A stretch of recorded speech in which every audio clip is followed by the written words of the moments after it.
Good afternoon, friends. I'm going to make a video about how to replace a wheel bearing, and first off, I'm going to tell you how to find out if you have a bad wheel bearing.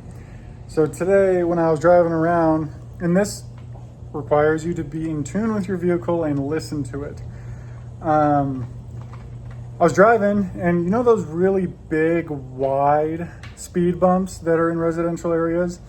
The ones that you, in a truck anyways, you can take it like 10, 15 miles an hour and you just go right up and over. It was one of those.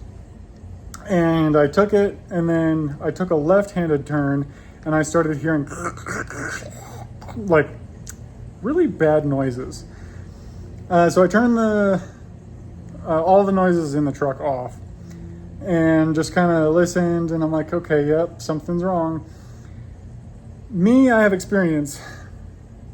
I instantly knew pretty much that it was a wheel bearing. But I get home, put my jack stands on. Let me flip the camera around.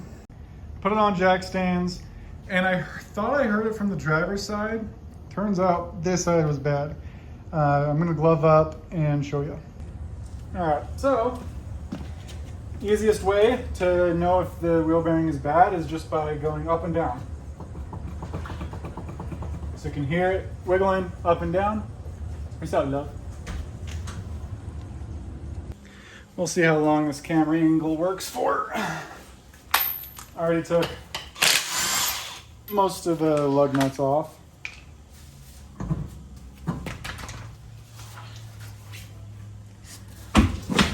What? Goodness. I usually use just a pair of dikes. Get the cotter pin right out. I don't remember what the torque spec is for these axle nuts. I'm gonna have to ask my buddy to send me that because online it's showing conflicting reports.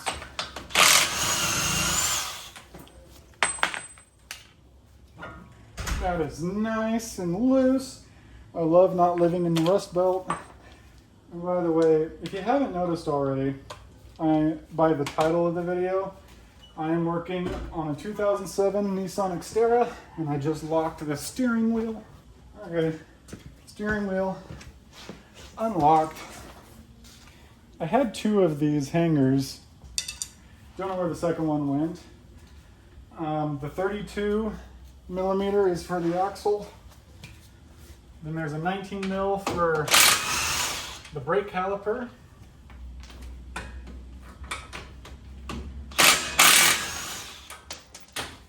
One on top, one on bottom.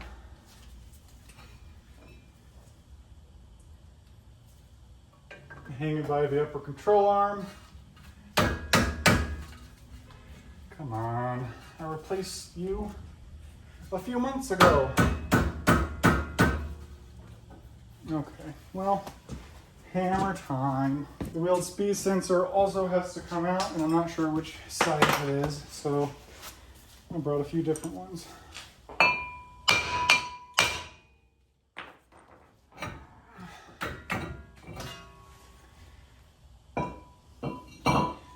That came out nicely. Have that axle go in as much as it can go.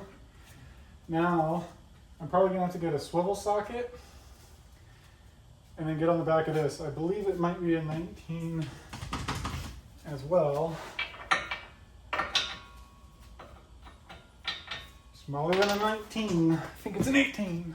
My strong 3/8 is an air gun, so gonna have to use this. It's either an 18 or 17. Yep, okay, so the bearing bolts are 17.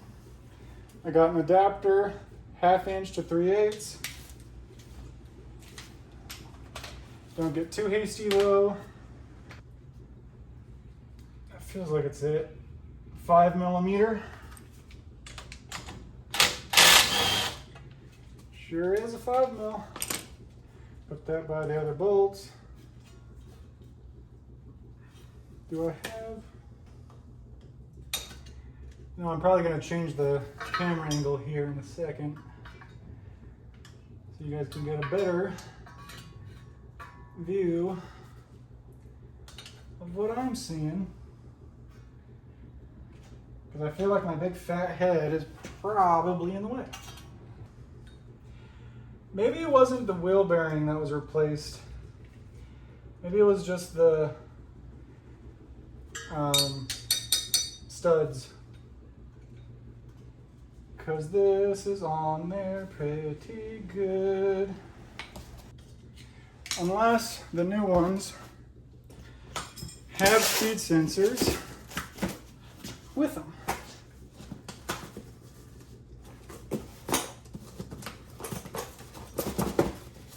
Unhandy.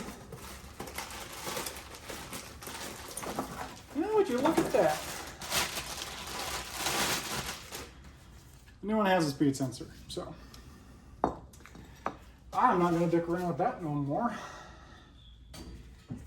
Take it off here, take it off there, take it off there, and it has a plug. Cool. Ow. I have a little angled pry tool.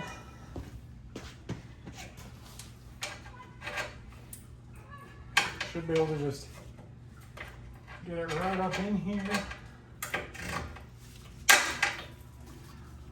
Break that off.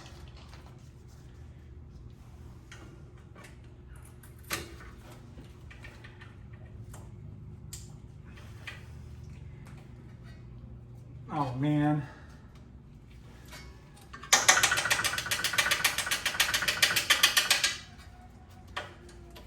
It's grody.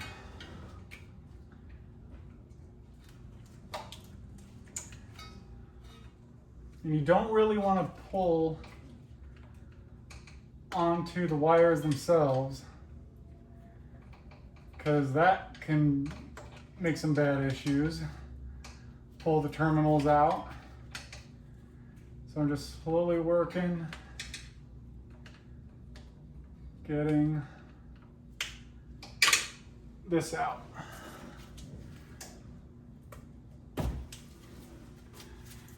All right, bearings out. Let's see how well I can get this in here. God dang it.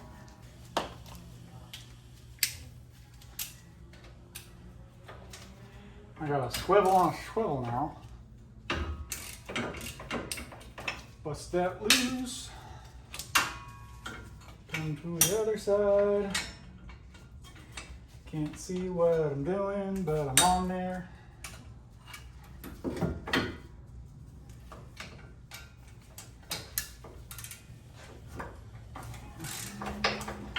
Got that loose.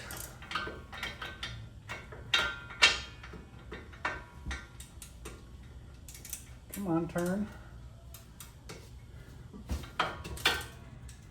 Got that loose.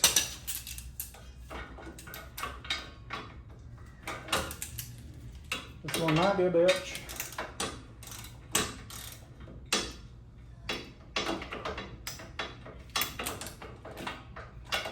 Matco 3/8 are usually pretty good. So I need the distance.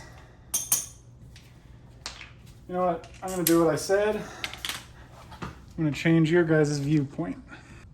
All right, this might be a little bit better.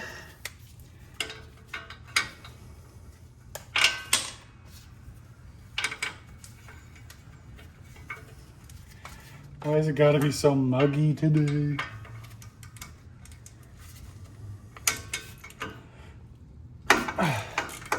Okay, those are all loose. Now I can use my electric ratchet. These batteries are kind of low.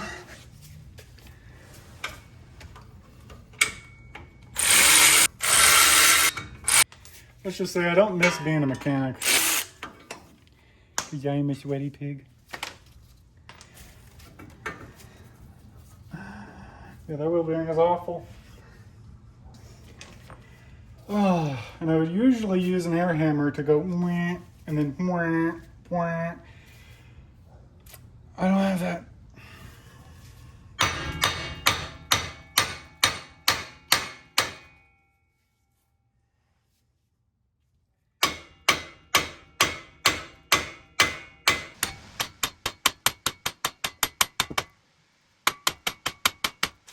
It's coming.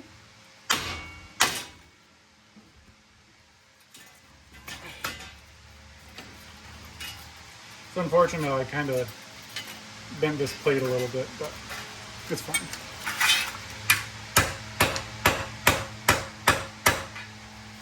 And now it's flat again.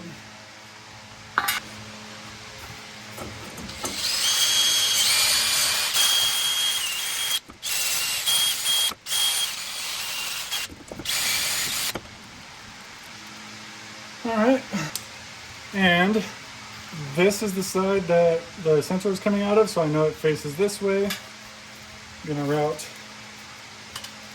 the sensor through the back plate.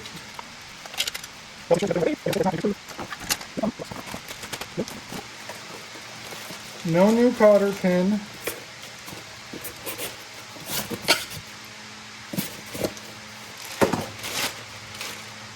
No cotter pin. No grease. Whatever.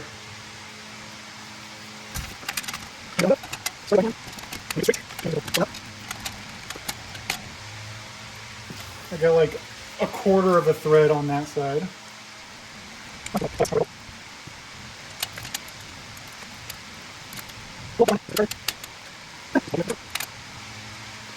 You never want to start these with the power gun, power tool, whatever. You always want to do it by hand first.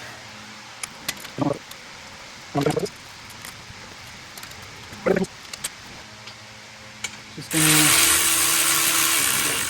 slowly go corner to corner. But it works for what we need it for.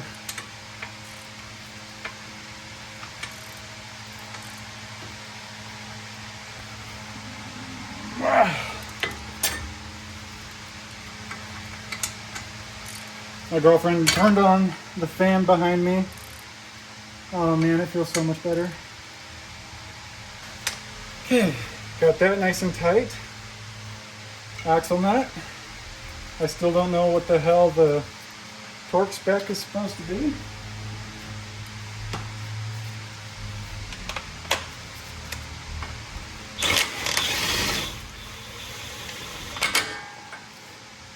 All right, I'm gonna need my 101 foot-pounds.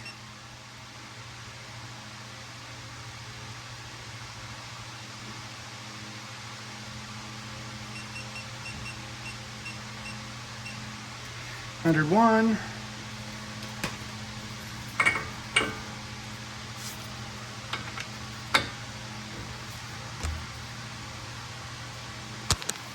Oh, kind of got to move that out of the way.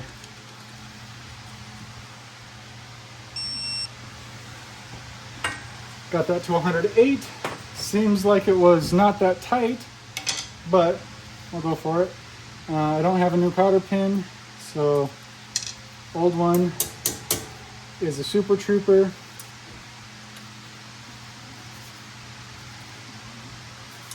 Put that back on. Good to go.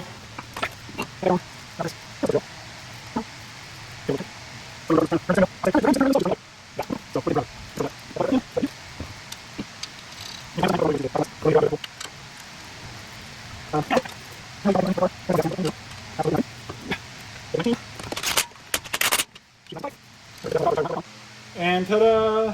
That's how you do a wheel bearing. I might do a time lapse of me doing the other side, just so you can see both sides, I guess. But this is where I'm going to stop talking, and well, I'll probably talk after I get it all said and done. But fun times.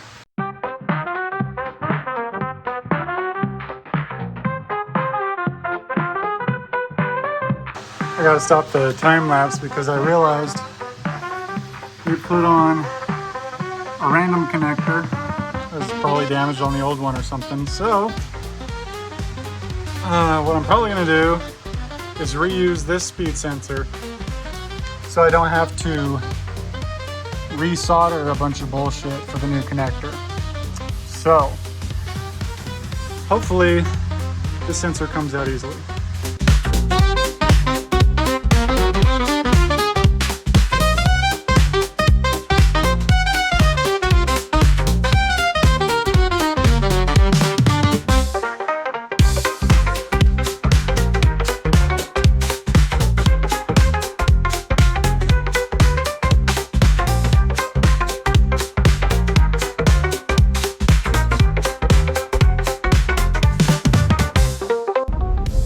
now that I got everything replaced, lights are off. Reusing that sensor was fine. Not having any issues, thankfully. No codes stayed. Sound is gone. Everything feels tight. Everything's torqued down. So we are going to call this a success. I'm sweaty. I'm tired. I am going to go home, shower, and relax.